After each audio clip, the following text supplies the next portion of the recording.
Hello student.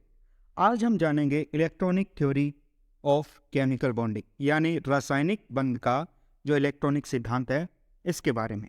इसे हम Lewis अवधारणा या फिर कोसेल लुईस अवधारणा के नाम से भी जानते हैं। So let's start with chemical. Lewis ने सर्वप्रथम संयोजकता की तर्कसंगत व्याख्या की थी। सर्वप्रथम जो तर्कसंगत व्याख्या की थी संयोजकता की वो था लुईस ने बताया था कि संयोजकता क्या होती है। जो इसका ये सिद्धांत है वो जो नोबल गैसेस हैं यानी उत्कृष्ट गैसें हैं इनकी अक्रियता पर आधारित है। यानी ये नोबल गैस है वो अक्रिय क्यों होती है, वो रिएक्ट क्यों नहीं करती, क्यों होती है, इसका रीजन है अष्टक इनका पूर्ण होता है। अष्टक पूर्ण होता है, पूर्ण होने के कारण ये अक्रिय होती है। इसी थ्योरी पर, इसी बात पर इन्होंने इसकी थ्योरी दे दी। तो लुईस ने परमाणु को एक धन आवेशित अष्टी एवं बाह्य कक्षकों के रूप में निरूपित किया और बाह्य कक्षकों में 8 इलेक्ट्रॉन समाहित हो सकते हैं ये बताया। यानी इसने क्या किया कि जो परमाणु है उसका 2 पार्ट बना दिए। एक तो अंदर की आंतरिक अष्टि बोलते हैं, इनर पार्ट बोल सकते हैं हम, इनर पार्ट, और एक बाहर की तरफ ऑर्बिटल बताया यानी आउटर ऑर्बिटल। और जो आउटर ऑर्बिटल है इसमें मैक्सिमम 8 इलेक्ट्रॉन आ सकते हैं। इस बात पर इन्होंने फोकस किया। 8 इलेक्ट्रॉन, मैक्सिमम 8 इलेक्ट्रॉन आ सकते हैं। तो इन्होंने क्या बताया, इन्होंने बताया कि जो परमाणु है उसके अंदर, जैसे परमाणु को एक वर्ग के रूप में माना और इसके अंदर जैसे वर्ग के अंदर एक आंतरिक पार्ट है वो है, अंदर की तरफ एक इनर पार्ट होता है। जैसे इस इनर अष्टि के बारे में बताया, इनर पार्ट। और इस वर्ग के जो कोने हैं, इस क्यूब के जो कोने हैं, इन पर एक एक इलेक्ट्रॉन के रूप में बताया कि कोनों पे जैसे एक एक इलेक्ट्रॉन बना हुआ, लगा हुआ हो, यहाँ पे स्थित हो एक एक इलेक्ट्रॉन। ये है इलेक्ट्रॉन कहाँ होगा, जो आउटर ऑर्बिटल है। जो कोने हैं वो किसको बता रहे हैं, आउटर ऑर्बिटल को, बाह्य कक्षक को बता रहे हैं। और अंदर की तरफ क्या है, अंदर का पार्ट जिसके अंदर क्या आते हैं, न्यूक्लियस और अंदर के ऑर्बिटल हैं, उनको बताया। तो ऐसी संरचना क्या होगी, स्थायी होगी, स्थायी संरचना होगी जैसी नोबल गैस से उत्कृष्ट गैस होती है। तो इस संरचना को इसने स्थायी बताया। यदि इनमें से इलेक्ट्रॉन, एक भी इलेक्ट्रॉन जो बाह्य इलेक्ट्रॉन है, बाह्यतम इलेक्ट्रॉन, यदि एक भी इलेक्ट्रॉन कम हो तो वो अस्थायी हो जाएगा, अस्थायी। यदि कम है तो स्थायी में 8 इलेक्ट्रॉन होंगे बाहर की तरफ। अब लुईस सिंबल क्या है ये देखते हैं कि किसी अणु के बनने में परमाणु के केवल बाह्य कोश इलेक्ट्रॉन रासायनिक संयोजन में हिस्सा लेते हैं। बाह्य कोश के इलेक्ट्रॉन, ये बता दिया था इसने।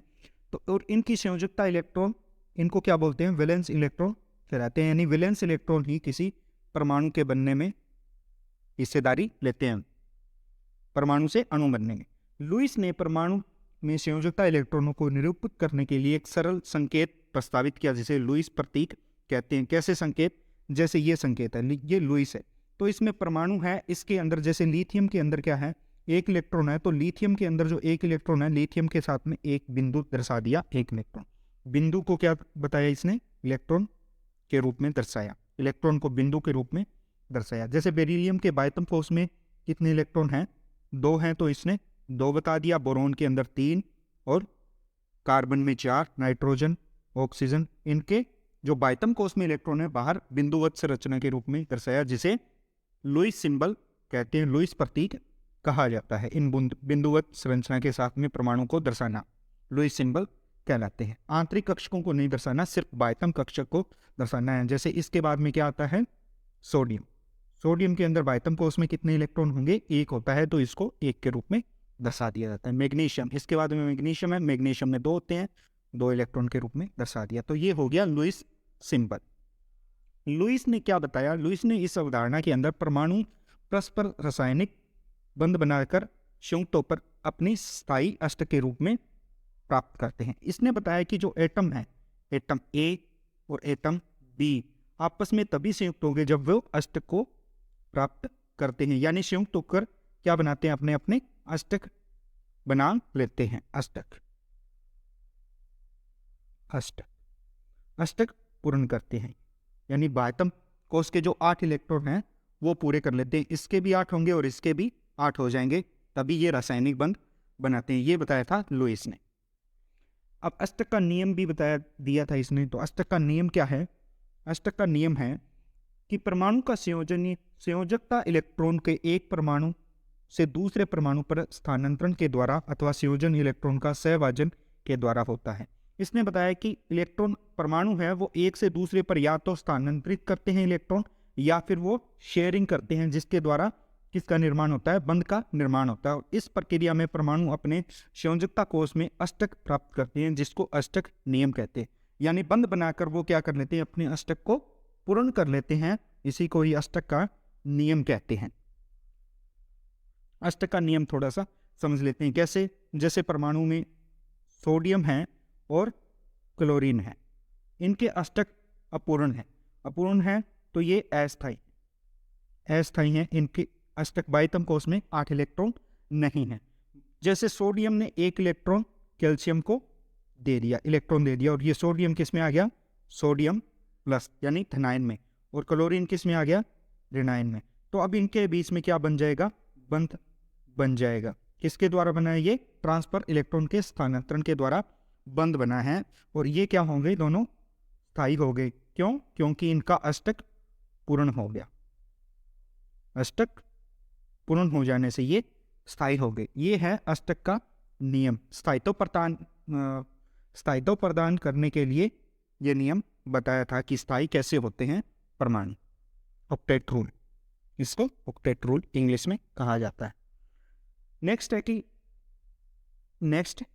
कि धनायन एवं ऋणायन के बीच आकर्षण के फलस्वरूप निर्मित जो बंध है उसको वैद्युत संयोजक बंध कहा जाता है। इलेक्ट्रोवैलेंट बॉन्ड नाम दिया इस प्रकार वैद्युत संयोजकता, यानी इस प्रकार की जो संयोजकता है उसकी संयोजकता आयन पर उपस्थित को आवेश की इकाई की संख्या के बराबर होती है। कैल्शियम की धनात्मक वैद्युत संयोजकता 2 एवं क्लोरीन की ऋणात्मक संयोजकता 1 है।